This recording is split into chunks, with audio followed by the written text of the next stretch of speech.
have so many more birthdays to come. Ay! Ako ni Kap no nga, tagaan siya may panlawas. More blessings to come sa iyang kinabuhi. Thank you. Ay, daghang salamat ni Kapitan. Sana mag-buwan siya pero maminti sa mga katauhan. I-wish ni mo ni si mo anak sa kapitan. Salamat kayo. Birthday ni Dugirman, ang akong anak. Na ito sa atong kanta karon kay Gagmayng Baki. Kisa kitag baki.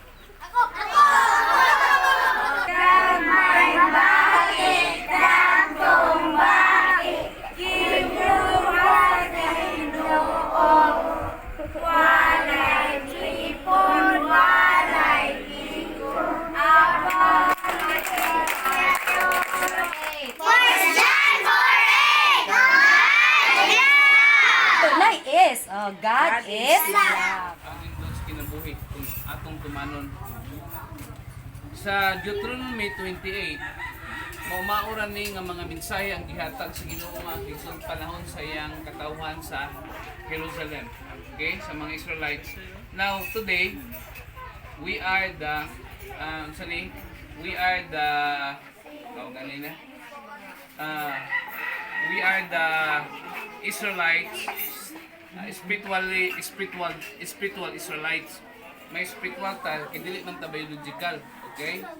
Now ini sa Deuteronomy 28. Basahon lang nako ha.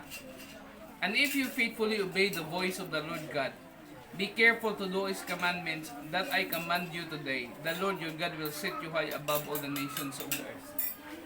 Grabe mga kaigsunan, no? Kining kay sa Biblia, dira sa Proverbs, kundi ko masayo, Proverbs 29:11.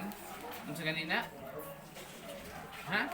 Proverbs 29:11, the fear of the Lord is the beginning of wisdom. Ang paghadlok sa Ginoo, mao gina siya ang tinubdan sa kaalam. Beginning lang na, pero ang uban nagkandara pa og adto sa school kay nagtuo sila nga kung makahuman sila og engineer o doktor o unsa pa, mahimo silang intelligent o mahimo sila nga unsa ni may nalamon. Pero mga kaigsunan, daghan karon mga tao igsoon nga dili tanan ha. Daghan karon mga tao, pero daghan lang karon mga tao mga kaigsunan nga grabe kataas sa ilang status, pero ang ilang kinaiya mo di makaon sa iro. Kay ang kahumanan o ang kataas mga kaigsunan, ang education dili na moy makabangko sa kinaiya sa tao. Ingon sa nini, I will set you high above all the nations of the earth. Grabe no? Let me get some example. David, nakasala si David, pero unsa say nitabo mga kaigsunan, ang tanan niyang enemies, ang tanan niyang problema, nay kasulbaran ang Ginoo nakig-uban kaniya. Okay? Si Solomon, sa diyan si Solomon naapa sa Ginoo mga kaigsunan, God gave him the wisdom. God displayed his wisdom to the life of Solomon mga kaigsunan. Okay? Si Daniel, kiligi si Daniel akong ganahan mga kaigsunan. He was above all he almost equal to the king of the Babylonian tungod siyang kaayo. In fact, naagaw na mga kaigsunan, nailog na ang Babylonia. Dapat supposed to be si Daniel patay na untani kay lahi naman pud mohari. Pero gipangita dahil sa sari, gitimbrihan dahil siya nga si Daniel inyong isave kay kini siya nga tao mamahimo gyapon ni siya nga usa ka kining asset sa atong kingdom. Balhin na siya sa pikas kingdom. Unsay sekreto? Naghadlok sa Ginoo. Sunod, all these blessings shall come upon you and overtake you if you obey the voice of the Lord your God. Grabe ang blessing ba mo overtake sa imo unsa magadagan. Grabe no? Blessing sa Ginoo basta manadlokon ta. Ubertikan ka mga kaigsunan. Tanawa, blessed shall you in the city. So nasa to pa, blessed are you in the city. Kung dito ka sa syudad Gapuyo, magnegosyo ka.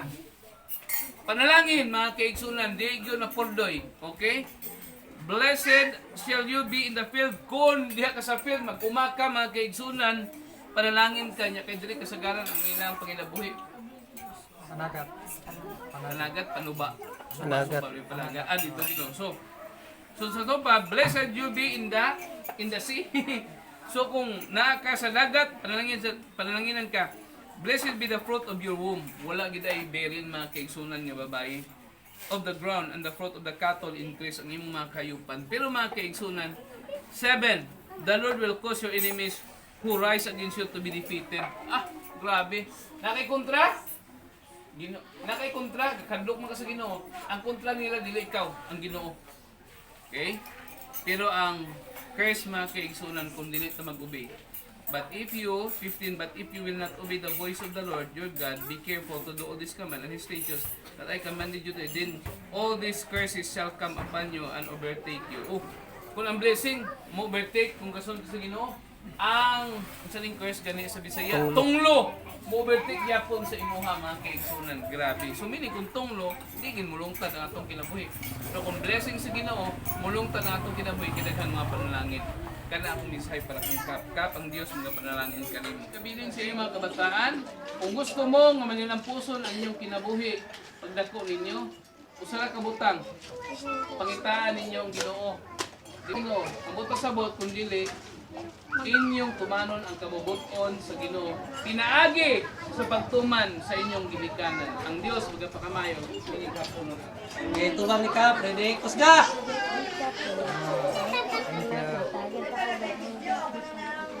Thank you. Akong Kap, akong iwis ni mo Kap na dagaan pagkag taas kinabuhi sa Ginoo, then dagang pang birthday nga mo abot, then makaalagat pa ka sa mga tao Kap. Maraming salamat.